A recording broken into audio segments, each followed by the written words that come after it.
this way. When Guy passed away, I feel like I was brought to my knees, but there was this release. There was this, I don't want to say freedom, but there was this bareness that I felt within myself, this rawness that I felt within in myself. It was almost like, okay, well, I have nothing more to lose. Yeah. I've lost, my whole family as I knew it is gone. My children's father is gone. Right. Right. All I have left is me and my honesty and myself. And I'm going to march forward with that. And my children in tow. Walking behind you like the mother duck and the little ducks. So everything you are saying completely makes sense. Yeah. It's my same experience all these years later. You have to, everyone asks me how my kids are Mm-hmm. Oh, yeah. I remember that. all the time. They're like, "How are the kids?" And I really mean it. I always say they're okay, because they are. They're okay. They're not falling apart. They're not. We're sad. We cry. We grieve. Sure. But Guy had an enormous amount of love for all of us and showed it and expressed it freely. That's one thing John did too. I will say that. And I also, not, an enormous amount of love towards the kids. And together, it was always the two of us in tandem with the kids. One thing that Guy loved to do, he worked from home, but every single morning he would drive them to school. It was his favorite thing to do. And every afternoon he would pick them up. He just loved being in the car with all of them, and putting on music. And it was just literally one of his simple pleasures in life, Yeah. being with everyone. And I think love, I think when you experience love, true love as a child, I think it does give you something to stand on when the rug gets ripped out from under you. Right. I think you can somehow land when you've had consistency and a foundation, even though there's alcoholism in there, even though there's loss of a parent in there, even though there's those gaping holes. I think there's something to stand on when you've been given unconditional love.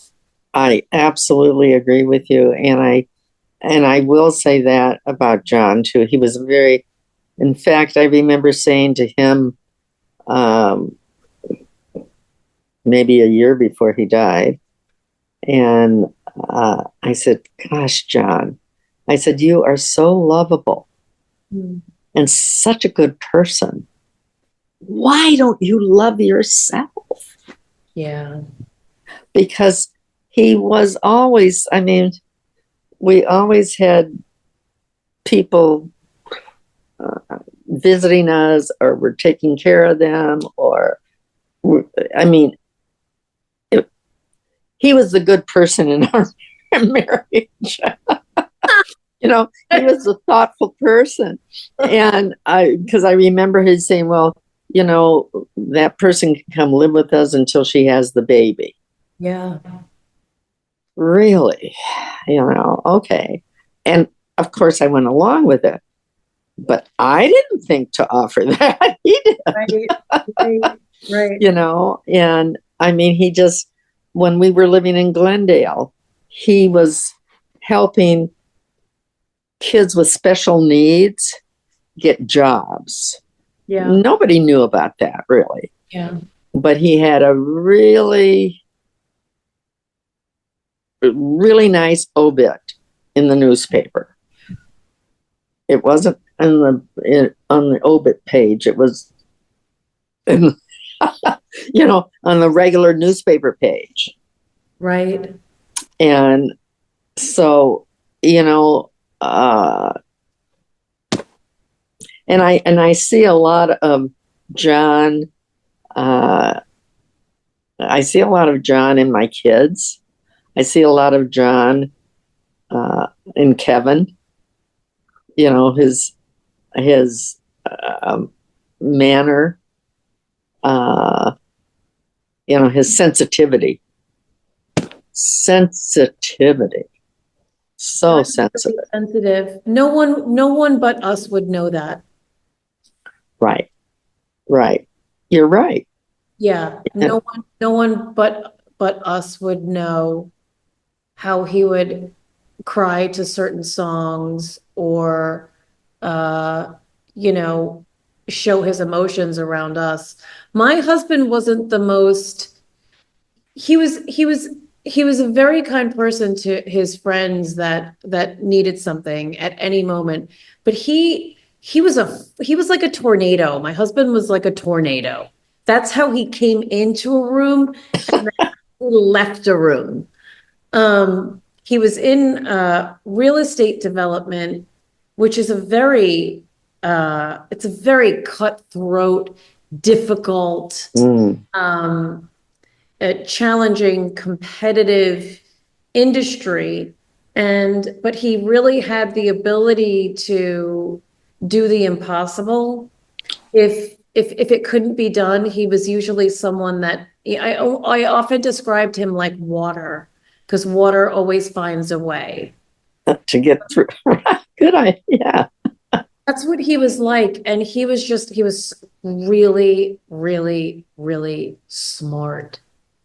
He could have a team of lawyers, architects, engineers. And even though he was not a trained engineer, nor a trained architect, nor went to law school, he always had the ability to come up with the solution for the complex issue they were talking about. He just had a really great brain. Um, but he was a pain in the ass. Everyone would say he was a huge pain in the ass because when he wanted something, he called and called and called and called and called and called and called. There was one he needed public service electric and gas. That's who does the electrical lines and the gas lines and everything. And he needed some pole moved. And he called everyone at PSE&G until he got to this one person that could actually get it done. And then he called this one person 72,000 times.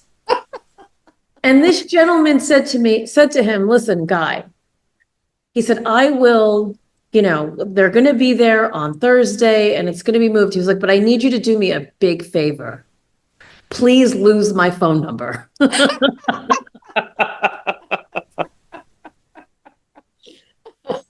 But but what I admire about him, he was absolutely relentless in his pursuit for his goal. Mm-hmm. And he did burn out. He burned out in the end. He did. He literally burnt out. But, here I was putting together this project. And, I literally ask people for an interview. I'll email them and tell them, but I get rejected so many times. And it has never bothered me because Guy showed me that someone's going to say yes. Yeah. Eventually. He's gone, but his lessons aren't. And his energy, I do believe I feel his energy. Do you still feel John? Oh my gosh. Yes. And that's over 40 years ago that he died. Yeah. And oh, definitely. Uh, I, you know, I, I feel woo woo woo woo, but I feel like they're just a veil away. Yeah. And a lot of times I'll say to John, if one of the kids, is having problem with work or whatever, I'll say, John, help them. Mm. Just help them. And as I say, I put music on to dance to. And John was not a good dancer. Lyle was. But there will be a song that comes up that is something from our past. And I'll say, "Oh, John, you're here now with me." I love that feeling of their spirit. I just love it. I love it. I love it. Shortly after Guy passed away, one of my daughters, my eldest daughter, went to go visit her boyfriend in college, not far, but an hour away. And my son was at a sleepover at his friend's house. So it was just myself, my younger daughter, and my second oldest. And we were home, and there was a pretty cool exhibit in the city, an art exhibit. And I said, "Hey," I said, "what do you guys think?" I said, "Let's, just get out of the house. Let's go to this art exhibit." So we go. They're bored out of their minds. And I'm having a great time because I loved it. But we decided to go to one of the restaurants my husband loved to go to. He loved to go to the bar at the St. Regis Hotel. We didn't go to the bar, but we went into the restaurant part of it. And I was sitting there, and my husband loved music. And on his prayer card, it was a quote from Twelfth Night that his mother once wrote on an album for him. Wow. Yeah, it was, "If music be your food for love, play on." Ooh. He loved music so much.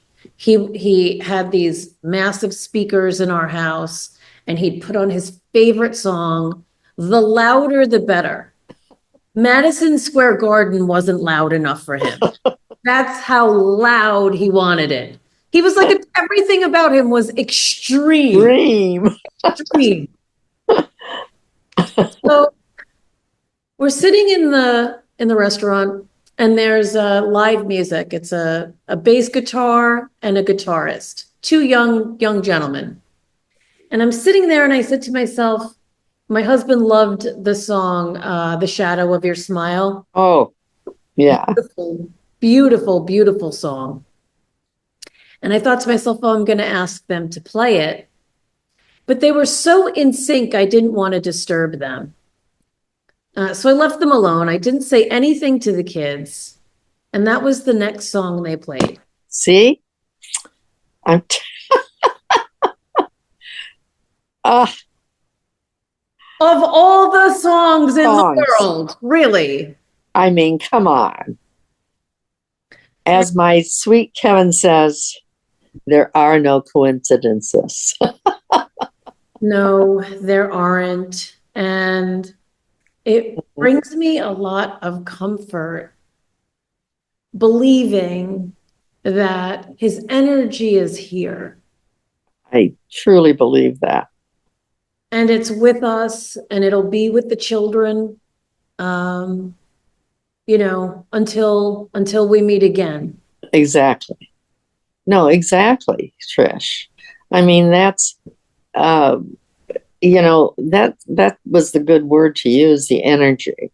I think of it that way, the energy and the spirit and the energy of the spirit.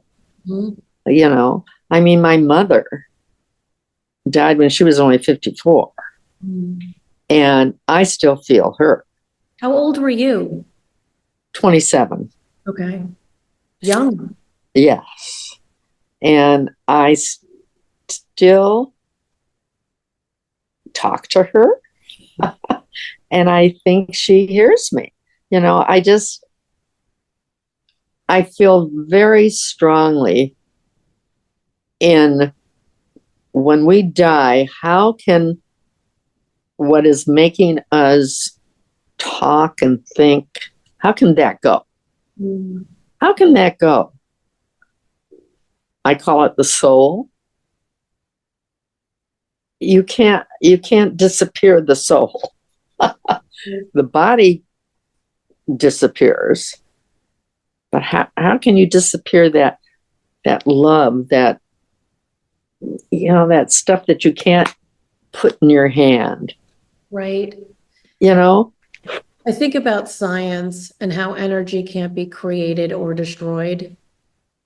And again, after Guy passed away, I was talking to your son, and who also has been a massive amount of support and guidance, especially having had a similar experience losing John. But I asked him, do you think we ever, it's really hard. Guy and I were together for 18 years, married for 18 years, together for 23, chose to make a beautiful family together, until the end of time. Even though we fought, whatever, we fought probably 5 times a week. Because he was such a pain in the ass. But he worked from home, so we did have a concentrated amount of time that we spent together, and we also had a concentrated amount of time that we spent together as a family. So the concept of never speaking to that person again, and the concept of, gosh, just never being able to say one more word is devastating in the heart. And I asked your son, I said, because I do believe every single thing your son says. I said, do you think we see them again? And he said, he took a moment and he said, I think Guy is free. And I think Guy's energy is all over everywhere you can see. And he is happy, and you can tap into that. Exactly. I thought it was it literally brought so much peace. Having that understanding that, yeah, I do believe that. I do believe that from the physical body, there are spirits, our soul, our energy remains. It remains. Can't disappear. Correct. Even our voices now. I'm in my apartment, and my voice is going certainly into the video, but it's going out there, and it doesn't stop. I mean, how do I explain that? I mean, it's just like, travels. Whatever you say, it doesn't stop here. It just keeps going. I don't know how to explain it, but it just keeps going. And that's why, at night when I say my prayers of gratitude and everything, and I name each of my children, and I just say, feel my love, because I say it out loud so that it goes out there. I just say, feel my love, and if you need any healing, feel that healing energy. So that doesn't stop. Kevin says he feels it, so I believe him. Well, your son's also special because he taps into that unexplainable, and well, I think it actually is explainable, but the energetic field that we're talking about that we can't see, but You it does. can't see it. No, but it exists with sound, with sight, with feelings, with emotions, with connection, with chemistry, with energy. It's all Oh, things that are constantly, yes. yeah, Yes. And that's exciting to me. You know, absolutely. that really is. That's exciting to me that uh, it, simply, that's exciting to me. What really blew me away, I was in my women's group, and I was really just, I was crying. I was having a really hard time that day, and I was just kind of letting it out to a group of women that I meet with once a week, and they're wonderful friends and great listeners and um, non-judgmental. And if you need to come as a complete disaster, you can come as a complete disaster. And I was really feeling overwhelmed with all of the financial stresses in my Mm. life, how I was going to find solutions to them. Some of my husband's projects were failing and I was losing them. How am I going to manage school for the kids for the following year? Everything was weighing really heavily on me. Where are we going to live? And I remembered you, and I remember you experiencing exactly what I experienced and just thinking to myself, and I don't know if I told you this, but I told them about you. And I said, on my horizon, I see Lorraine. They all know who your son is, by the way. Um, so they know I'm talking about Kevin's mom. So I see Lorraine on my horizon, and that's where I'm headed. Like that's where I want to go. I want to land in the place where I'm just filled with gratitude. I've made it through the storm. I'm in one piece. I'm intact. The kids are all right. Oh, thank God. And what blows me away about you is you lost your husband to alcoholism. Your entire life was upended. You had 5 children in tow. You also lost your second husband. You you beat cancer. Can you tell me a little bit of your experience with cancer? What that? Well, my first episode with cancer was in 2021. And I've always been tuned into having mammograms and that kind of thing uh, because my mother, my grandmother, my two sisters, they all had cancer. So, I just didn't know if I was going to get it or not. But if I find it early, I'm going to find it early. So I had a mammogram. They said, and I had a lumpectomy. I told the doctor even then, I said, look, if it's better for me to have a mastectomy, I'll do whatever it takes. He said, no, he said, your stage is so early. I mean, I don't know if I'd go along with that now, but anyway, but he was head of the UC Davis Cancer Center, and I really liked him. He was a good doctor.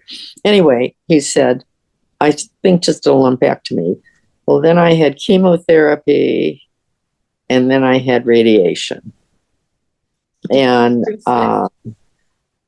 um, that's another thing with my kids. See, they all came. Mhm. I lived in Cameron Park at the time, which is north of Sacramento. Lyle and I lived there, and they all uh, came.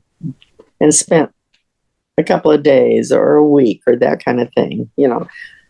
My granddaughter Courtney surprised me. I mean, I just think of how fortunate I am, with my kids and stuff.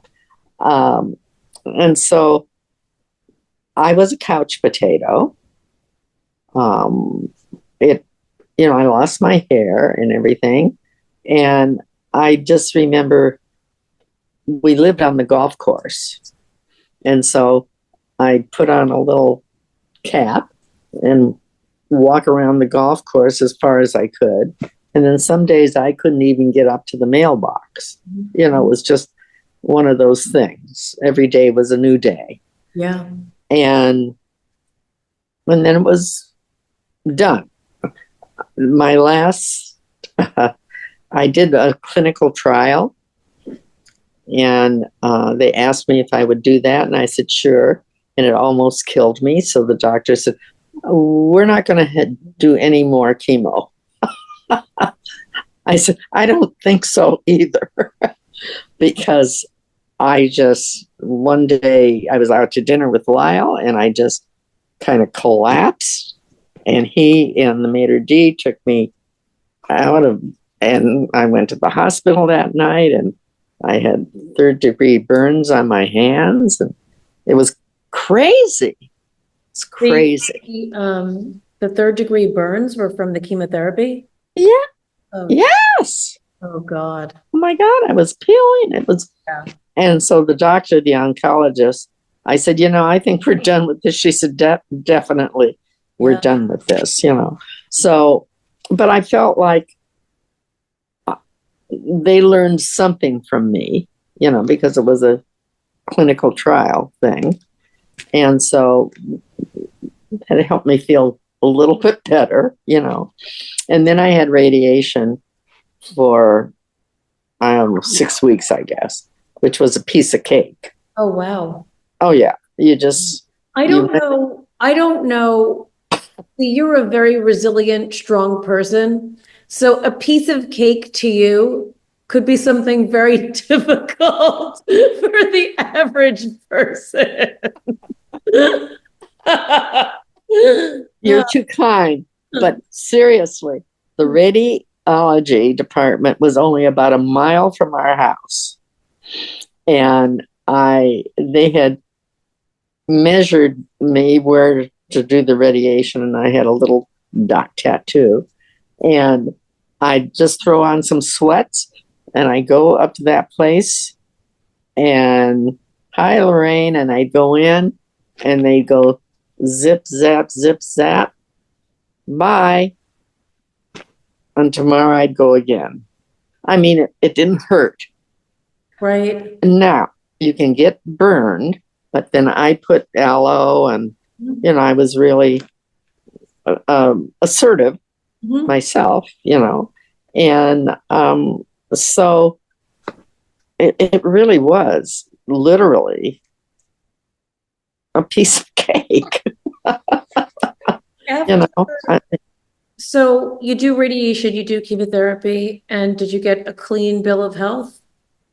Yes. And then I got cancer in 2017. Okay. The first one was on one breast. The second one was on the other breast. Okay. But it was all, like first stage. Right. So they did a lumpectomy, and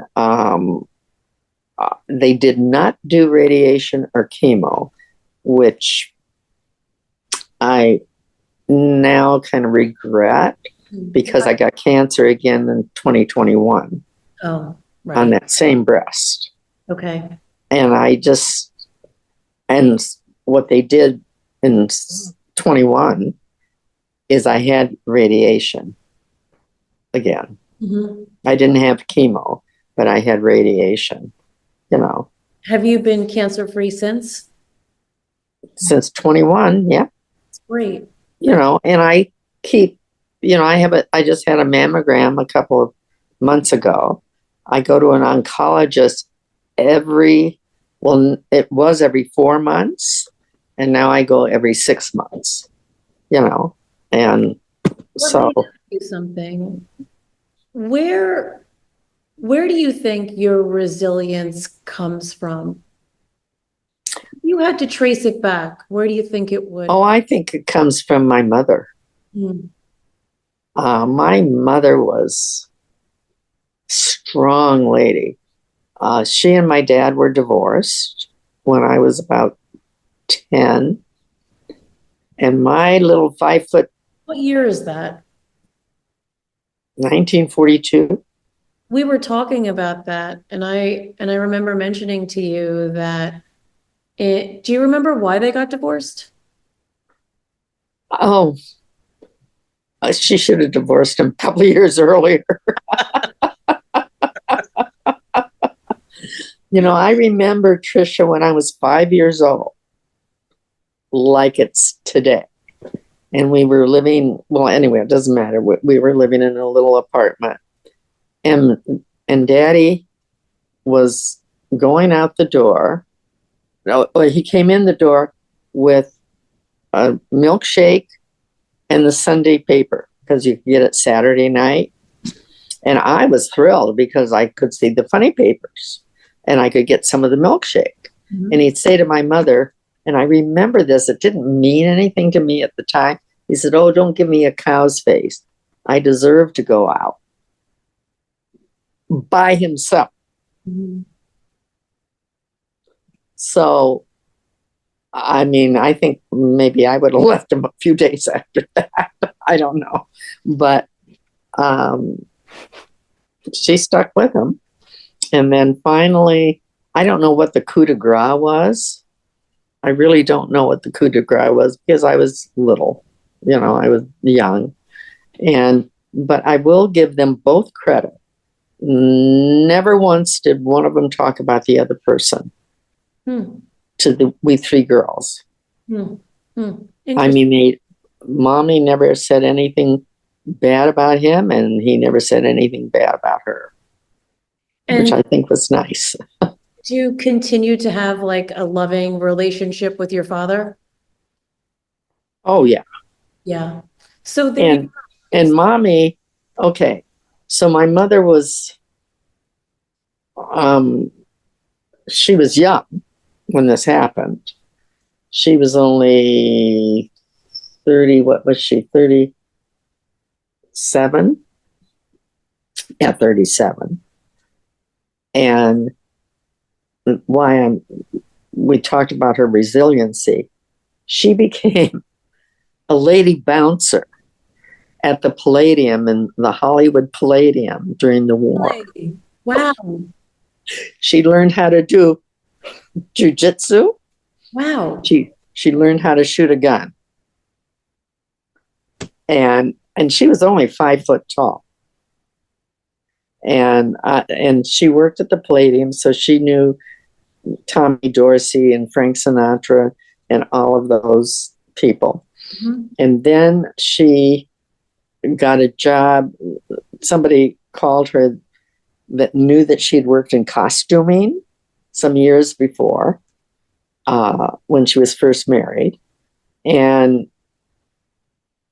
she went to work then for MGM Studio. And then she ended up being the head of the modern wardrobe in MGM Studio.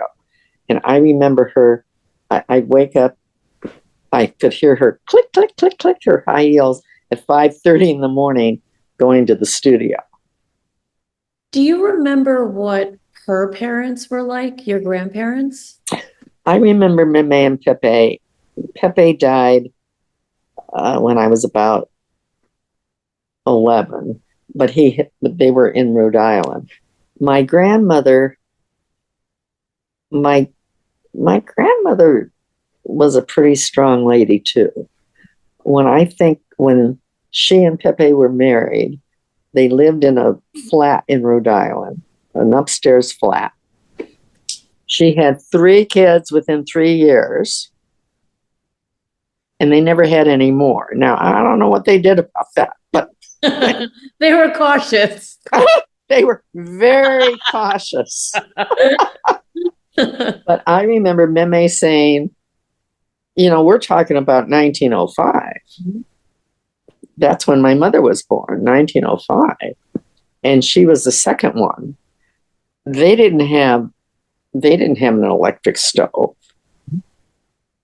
She said she'd heat water, and they had diapers, and you had to wash the diapers, and she didn't have a washing machine.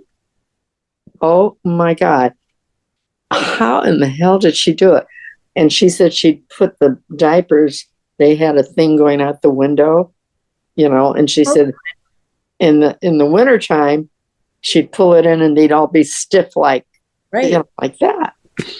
And so she worked from the minute she got up until the minute she went to bed,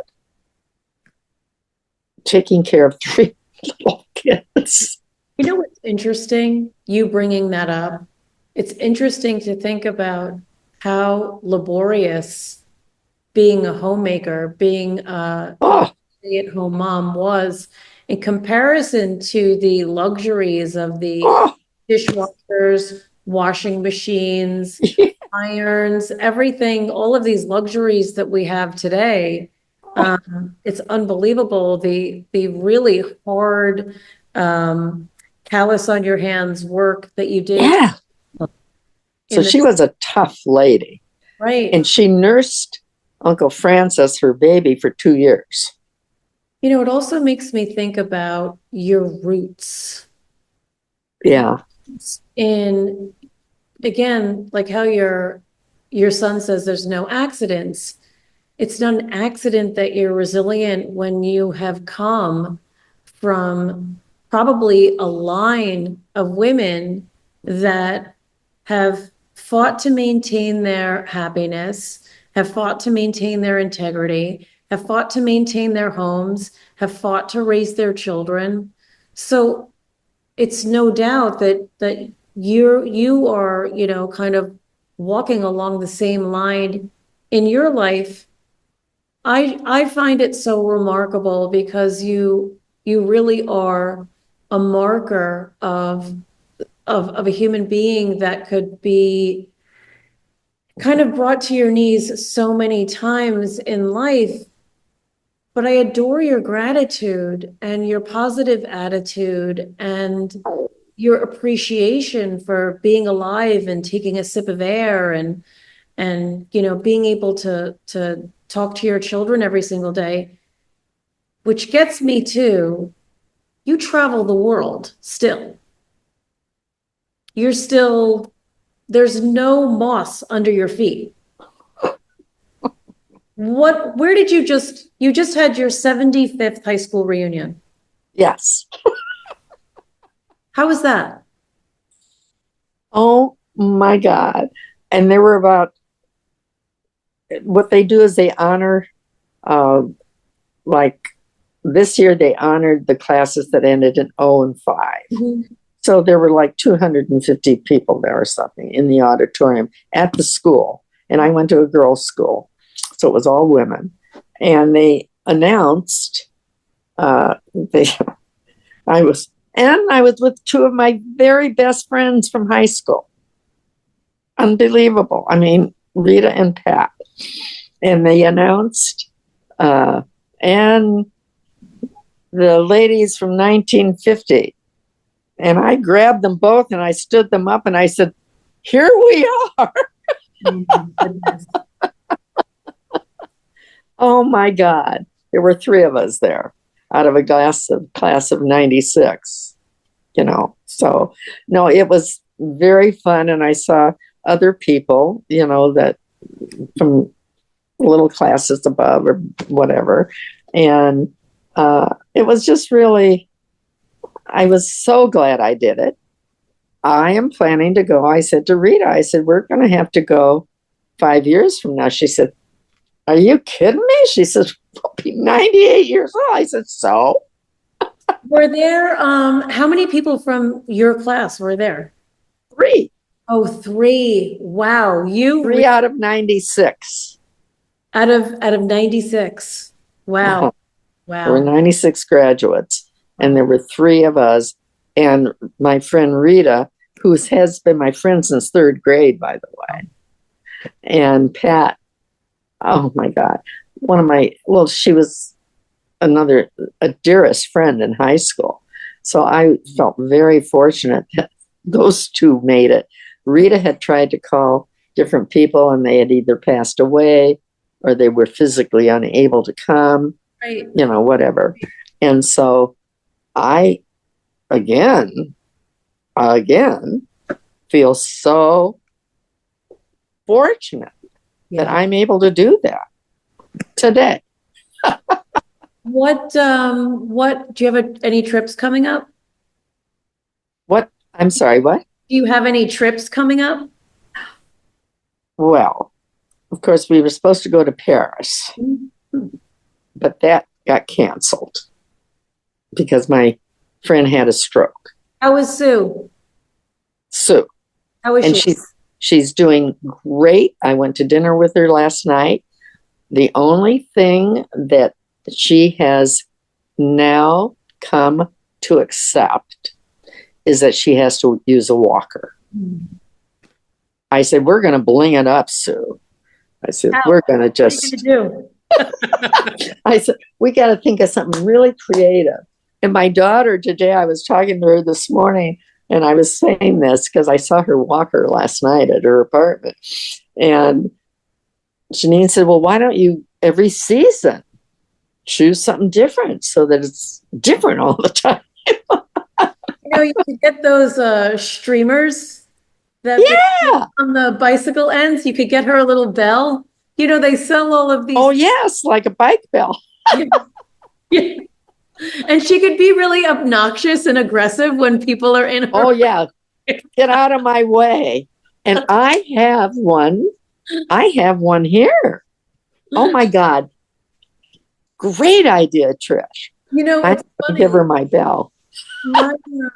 There was this boy on my street. I won't mention his name, but I had a bicycle, and for some reason, he took my bicycle and he kept. Do you know when when the roots grow and the sidewalk kind of comes up? Yeah, yeah. So he was using that as a ramp on his bicycle, and he was landing on my bicycle. Oh, I have no idea why. But my dad, it was my sister's old bike, so it wasn't brand new. But my dad took me that day to the bicycle shop, and we got all these different stickers for it and put on some new streamers and kind of jazzed it up a little. Yeah.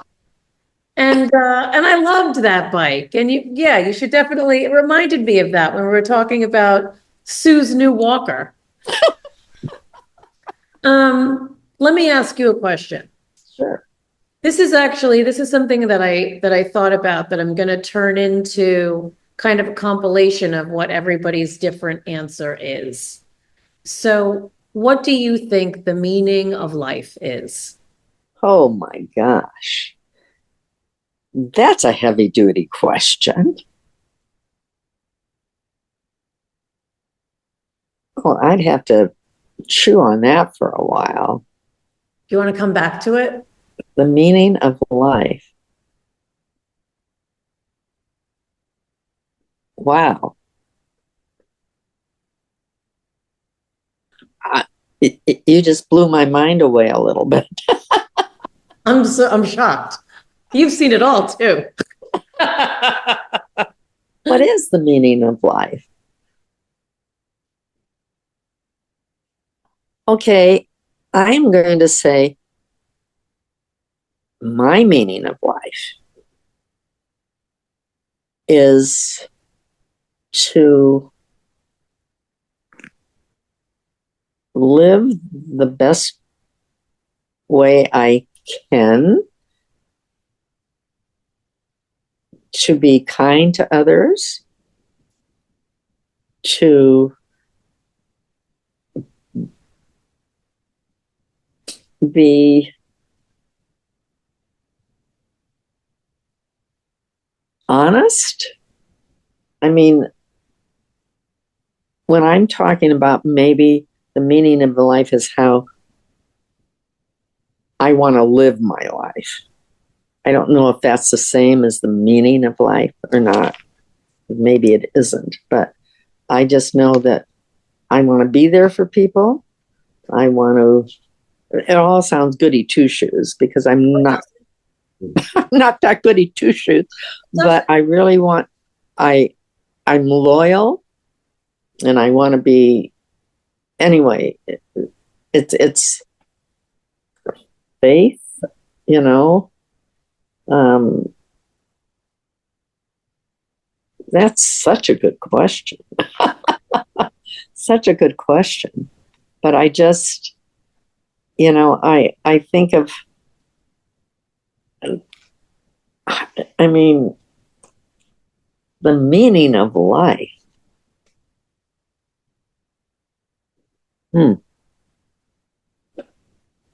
I don't know. The meaning of life. What in the hell are you doing to me here? I'm just trying to make you think a little. Well, honestly, I really just wanted to hear your answer. No, I'm kidding with you, but I just, after after everything, after everything you've seen, felt, experienced, done, accomplished, I was curious to hear your answer as to what the meaning of life is. And to be honest, go ahead. To do the best you can do. I agree with you. Maybe that's it, to do the best you can do.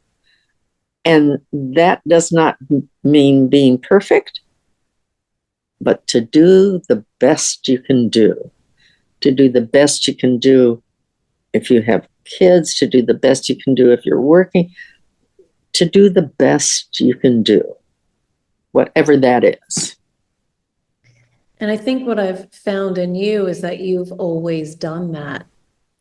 Regardless of the cards that you've been given, you've always managed to do the best that you can do. And that's why it was really, I really felt called to have an interview with you.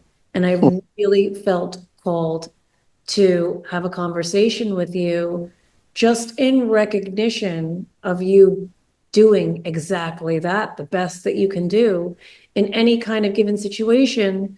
And me on my end, piggybacking on that and, absorbing your experiences and your lessons and using them and utilizing them for my own, for my own way of getting through this time in my life.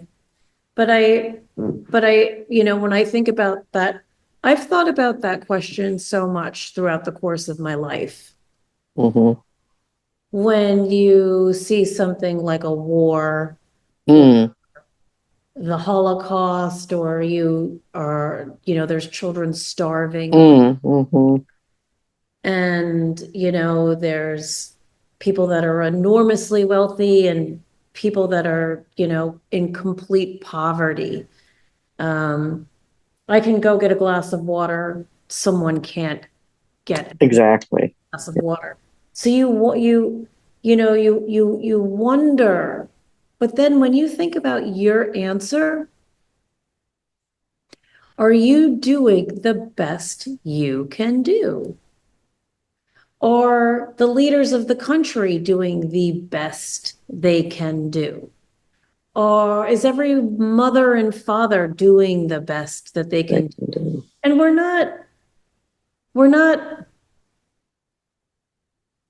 not saying it's easy. Not at all. There's nothing easy about it, but I thought to myself, probably in more recent years, I think the meaning of life is, and it's actually very similar to your answer, and it's finding out exactly who you are. And then when you realize exactly who you are, all of it, the good, the bad, the ugly, all of it. Yeah, all of it. It's not just the good stuff. not it's the warts as well, right? But then you can have an honest exchange with someone. And when you have an honest exchange with someone as two human beings, perhaps that's the meaning of life. Perhaps when people are honest, as you say, then real things can happen, real change can happen, real care can happen, real problem solving can happen. You know, if everyone, all the leaders of the world are around the table, and there's really at everyone's heart only self-interests, Right. you know, that's not necessarily serving the Right. 5 billion people they're representing. Right. Right. But if everyone came from a real, true, humble position, wouldn't that be a radical? You are talking about utopia. I am. Is it impossible? I think so. I'm very optimistic. Yeah. I'm optimistic now. I am optimistic. But that's my nature too. Me too. So it's hard for me to say, rah, rah, rah, rah, rah, you know. And a lot of people here even say, "Oh my gosh, you know, you're just you always just think of the good side." But why not? I mean, why not? Why go to the dark side? It doesn't. Why go? I mean, why go to the dark side? You know, just and again, it's, as you say, the good, the bad, and the ugly. You know, I'm not unconscious of that, but I'm still an optimist, Yeah. a cockeyed optimist, as they say in the song.